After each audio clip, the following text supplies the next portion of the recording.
by the way, regarding the kind of like the relation between radiation and me being locked. So again, I've recorded many videos about this issue, and just try to listen to it, or maybe I just do a replay because there are so many videos. The important thing to like the one thing that you should absolutely know is that this relation between titans or cherubs and the radiation was known since early 20th century.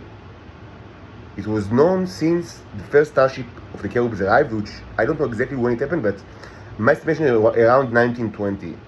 The first starship is almost 100 years already there. But very recently, in the last couple of weeks, more starship, additional starship arrived. And I'm not sure that there are so many in this kind of Titanomachi painting, but certainly this is the kind of the trajectory.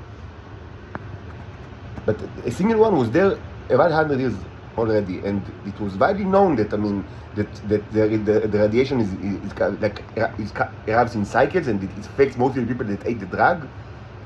This was known very well inside the intelligence the community, the Israeli intelligence community throughout many years. And they also knew that the Titan males and I don't know if they had any kind of notion of the cherubs. I guess they didn't, but maybe they did. I don't know. In the past, humans knew about us. But I just don't know. If Israel had any kind of understanding regarding this kind of species, even though,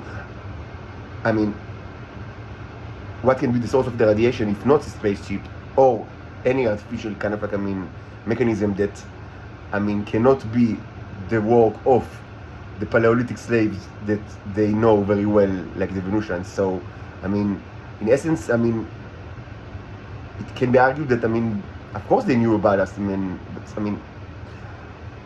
if you many times there is no logic in the way that these people are acting, especially throughout many years. But it's important to know, when I was arrested 10 months ago and put under arrest, for certain it was already known, even if they forgot it in the past, it was known that there is a clear link between me walking outside and the reduction of the radiation. Of course they knew about it, and I learned about it from them. They always search for the source. They are the source. The Shabak is the source. Almost everything that I know from them. And of course, the fact that they are so irrational is a very limiting factor. Because, you understand much better, your opponents if they act in a rational way. Because otherwise, it's difficult to come into reach any kind of conclusive conclusions. Because, there is always the very random, factor just kind of inserting a high level of chaos inside any kind of puzzle that you try to solve. But nevertheless, even with this chaotic factor that is so strong, surely, the primary source of everything that I know regarding the intelligence community of the world and every other secret aspect of human history is certainly the Shabak, of course. Who else? We should also, to be fair, also the Mossad, because they are also interested in me, and specifically, I worked for 1 year and a half in a company that's called My Heritage, which is a high-tech company that serves as a fondant for the Mossad, and they are, characterized by unbelievably ridiculous, organizational behavior. And I've written about it already back in the day and spoke about it in the past. It's not incredibly important right now, but the things that I've seen there, I was kind of presumably they justified the unbelievably ridiculous organizational behavior by them adhering to the religion that is called Scrum. If you know high-tech companies, they in the last couple of years, maybe 10 years or 15 years, it started in Silicon Valley that let me lock the door, because the threat starts from the the other people.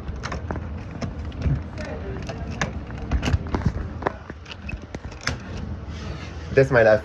So I don't want to speak too much to talk about Scrum, because I've already written about it in the past, and just to say that if you want one serious serious, yes, yet, I mean, like, I mean, you know, like, but I mean, also, I mean, kind of like, I mean, I would say, with a kind of a poetic inclination, kind of like, I mean, the description of Scrum, you might find it in the Michael O. Church blog. Just search for Michael O. Church Scrum and you will get it, I mean, certainly.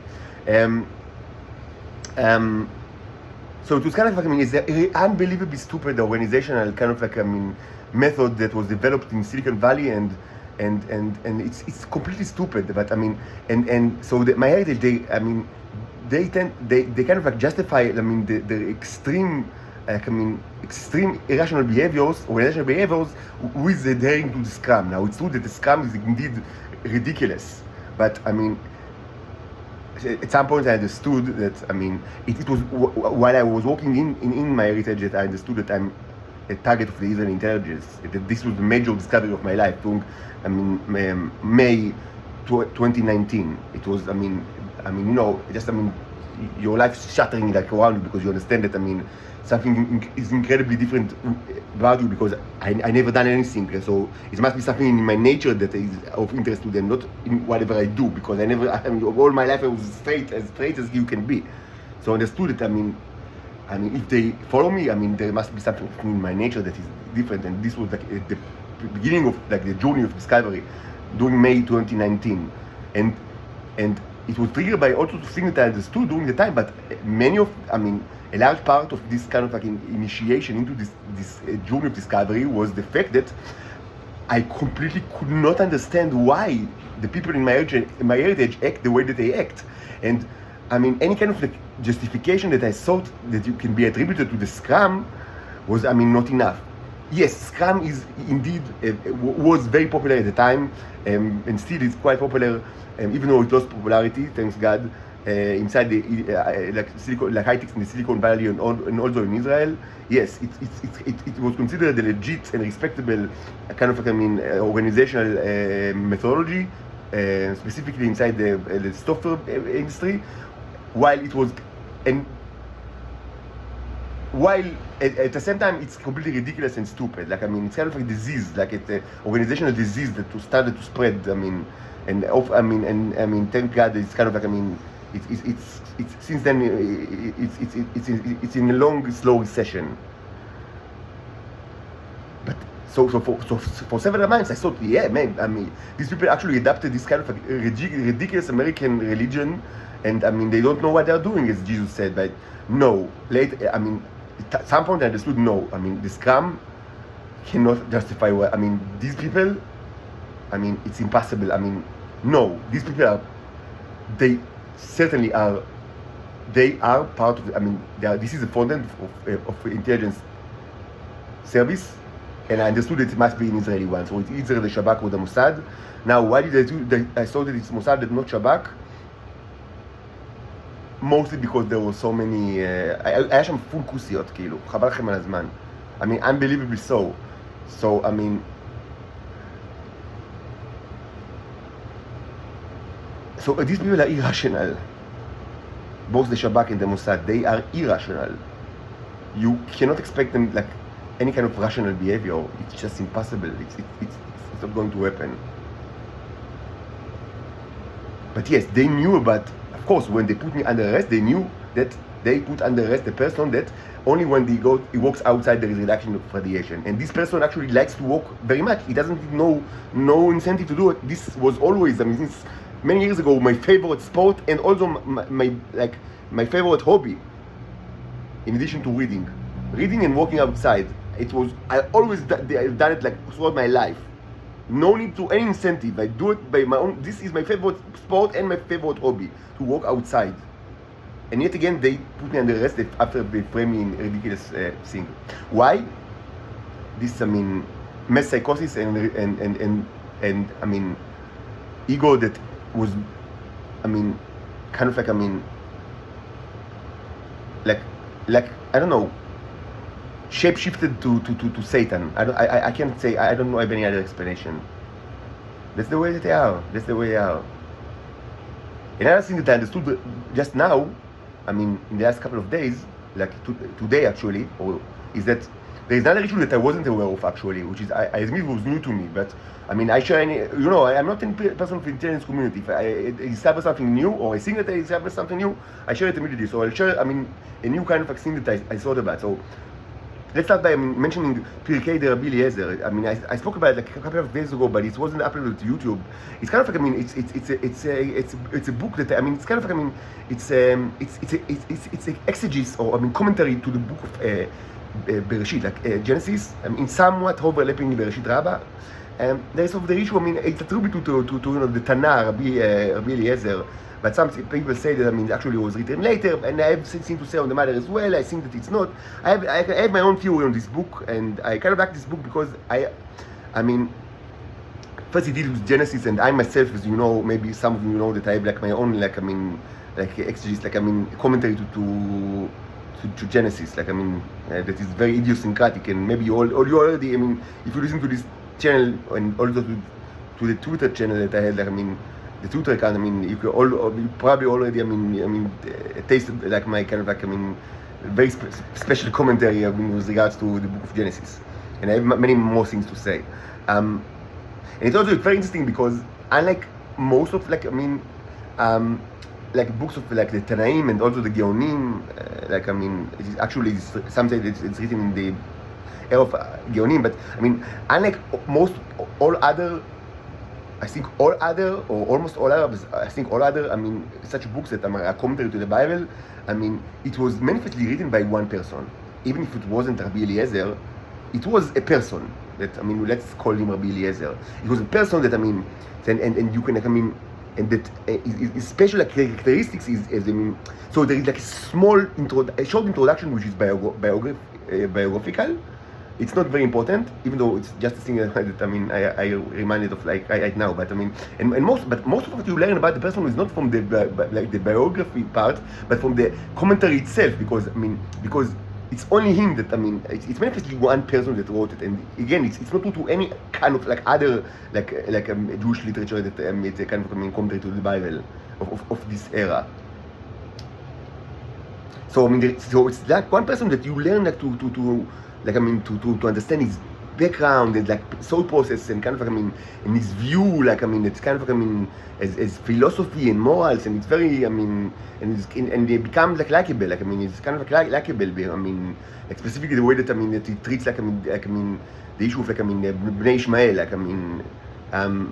so some say that it's referring to the Islamic world if it was actually written later, after Islam was actually founded. But according to tradition, and I actually think that the traditional view might be correct, and not in this specific issue of attribution of writing and not the academic consensus.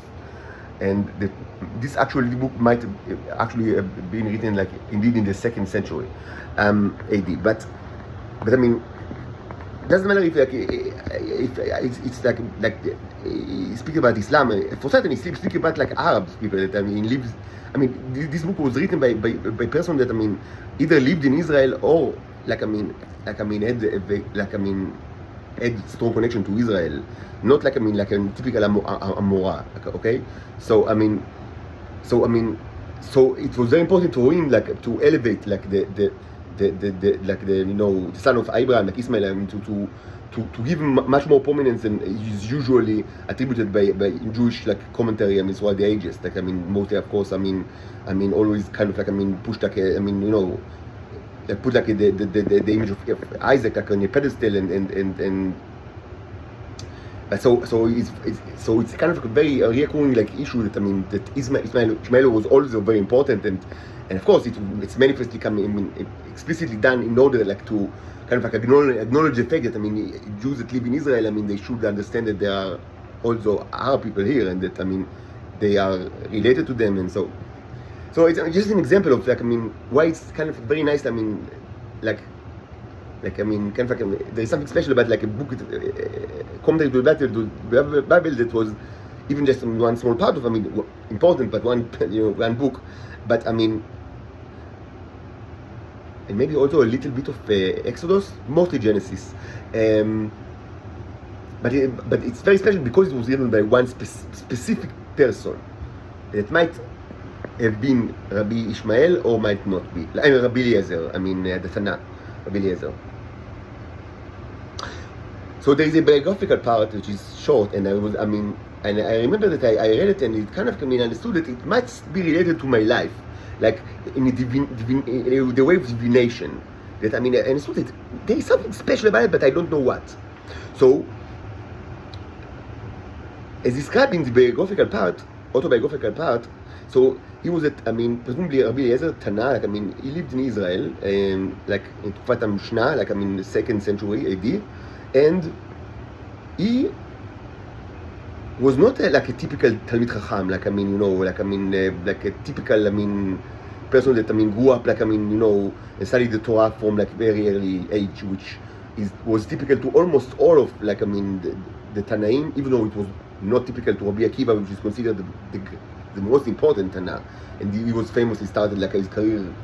According to the legend, I don't know if it's true, but according to the very famous legend, he didn't learn he didn't even know how to read and write until the age of 40, and he became the most important Tana of all times. So this is a kind of extreme example, because all others, typically they started since very early age, and this is also true today, and in every other time, it's very atypical for a person to start study Torah in a very late age, not any age that is more than 8 is considered late. It's not something that you start.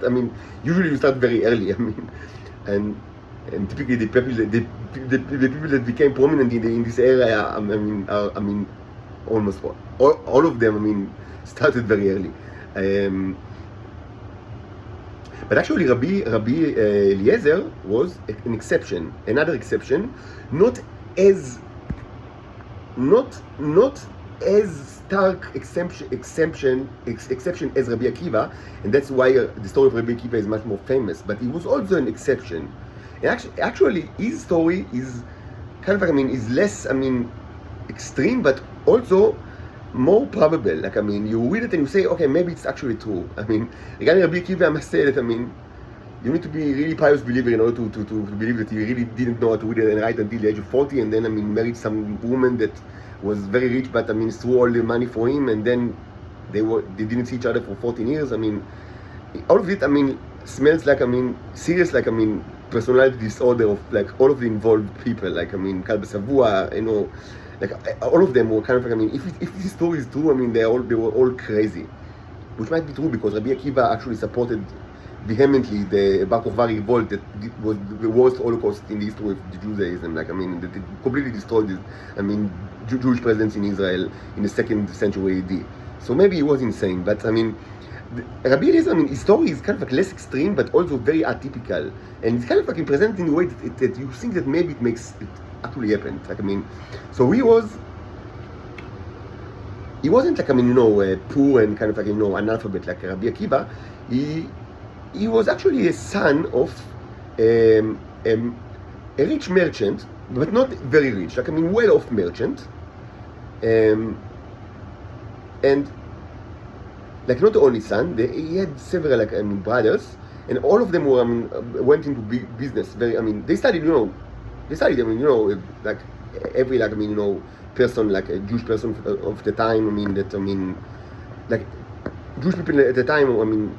This was actually atypical. Among all other nations. It only became typical thousands of years later. But Jews.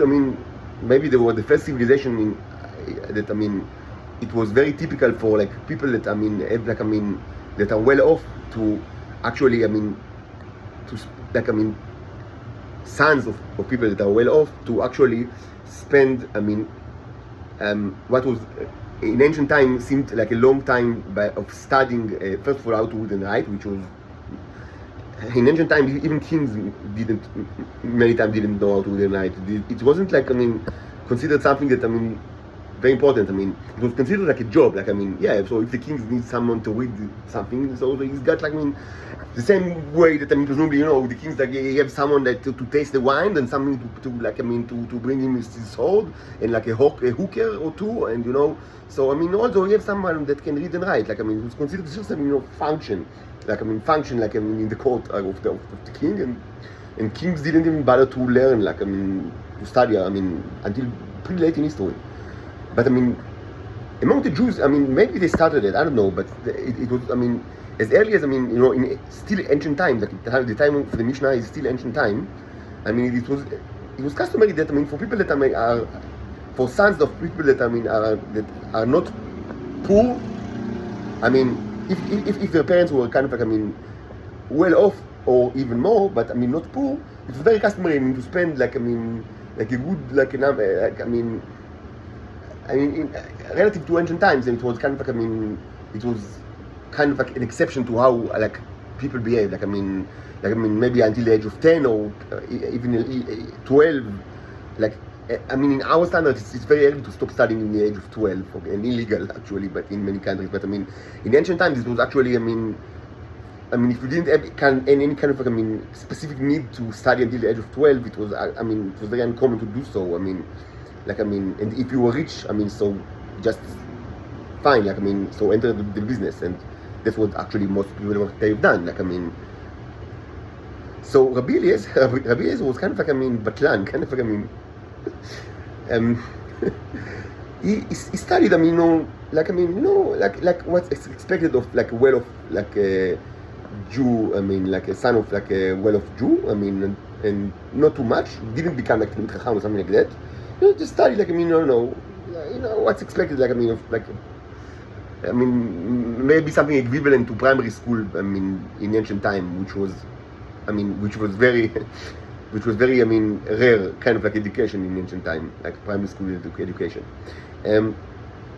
But he didn't want, like, I mean, he wasn't interested in business. So until the age of 28, which was considered extremely late by the standard of ancient times, he kind of, like, I mean, he didn't do much. Like, I mean, he was certainly not, like, I mean, interested in the Torah at all. Like, I mean, he wasn't against it, but I mean, he wasn't like Rabbi Akiva that, you know, that, I mean, reportedly, according to his own report, like, I mean, hated, like, the Torah. No, he was like, I mean, yeah, like all the regular people that, I mean, study, you know, primary school, and that's, then, and, you know, that's it. And but he didn't, like, want to join the business like his brothers. So I'm pretty much didn't do much. Like, I mean, just, I mean, try to find himself, as they say in, like, modern language. And this, I mean, in ancient time, even today, I mean, this might, like, not be like good indication. Like, I mean, for the future of a person. Certainly, if this, like, I mean, continues until the age of 28. And in ancient times, it was called, like, I mean, it was much more severe, because, I mean, by this age, like, I'm 28, and people, like, already had, like, I mean, you know, typically families, and, you know, I mean, it's like, I mean, they didn't expect to live forever. Like, I mean, so he was kind of like, I mean, just a person that tries to find his place in the world, like, until the age of 28. And his father was disappointed because he wanted him to be part of the business, and of course he didn't marry because, I mean, he still, I mean, he had some money from, you know, the family, but I mean, it was expected of him to work, but he didn't want to do it. And miraculously, I mean, he decided to be, like, I mean, a Talmid Chacham, like a scribe, at the age of 28, which was completely unexpected, like, by everybody around him. And people thought that, I mean, he, like, kind of like, I mean, no, something is wrong with his head. Like, I mean, so he went to another Tana, like a rabbi of the time, and I don't remember his name, sorry. He was a prominent rabbi of the time. I don't remember who it was. And he told him that, I mean, he wants to be, like, I mean, you know, his student, and, like, to devote his life to the study of the Torah. And this was kind of, like, ridiculous, because he was 28 years old, and kind of like, and I mean, and the whole situation seemed like literally insane. But I mean, he was So I mean, kind of like, I mean, shrugged them, or I mean, no, just, I mean, politely, I mean, I don't know, like, I mean, push them out or something. So he decided that he's not going to eat nothing and drink nothing, and like just stay in his room until, like, I mean, this rabbi accepted him as a student. And he did it for 8 days. So he didn't eat, like, he fasted for 8 days and he didn't like step out of the room for 8 days. And only after 8 days, so I mean, this rabbi, I mean, heard about it, so he decided, okay, I mean, it's going to die, so I mean, let's just accept him as a student. So accepted him as a student after 8 days. And against all expectation, he actually became a prominent rabbi. I mean, there is no deny. Maybe he didn't wrote the book of like Pirkei DeRabbi Eliezer, but I mean, Rabbi Eliezer existed. I mean, there is no like, I mean, no one doubted that he existed and he was a prominent rabbi. Just a peculiar story, but I mean, something in its peculiarity seems like, I don't know, I mean, reasonable to me, much more than the story of Rabbi Akiva. So why I was reminded of all of that? Because on the 9th day of that I didn't get out of the apartment, something very different occurred. I mean, I don't really understand what, I must admit, because I can only get like information from like reaction of other people, and they are all, I mean, crazy. But manifestly, something happened in the 9th day. Like after 8 days that they didn't left the apartment, something happened, and it should also be said that the Israelis know about it. That something happened after 8 days. Something happens after 8 days. And how do I know that they know about it? Because my arrests were always, I mean, they always kept me in arrest like for 8 days. Like the first arrest was 8 days, even though, I mean, there was not justified at all. And after 8 days, they transferred me to another facility, and so I had to walk outside, like to another facility. And then in another facility, I was kept under arrest for 8 days, and this was ridiculous. It had no purpose at all besides torturing me. But on the 8 days, I mean, they released me from to house arrest. Like, I mean, and then again, I had to walk outside. And while I was arrested again, I mean, after, I mean, presumably a violation of the terms of the arrest, like in my mother's apartment, again, I was arrested only for, like, I mean, 8 days. And after 8 days, I was released to here, like to this place. So they must have, they know about it, like there's the issue of 8 days. These guys know about it, like, I mean, that I mean, I must, like, I mean, that something happened after 8 days. I don't know what, you tell me. But I mean, it's manifestly true that, I mean, something happened on the 9th day, and that the Israelis, they know that it's going to happen, and they acted, I mean, like, I mean, according to this knowledge, I mean, doing like the various like hurdles that, I mean, they placed on me, like, I mean, throughout this like during the last 10 months, where I'm always under like house arrest or like regular jail arrest.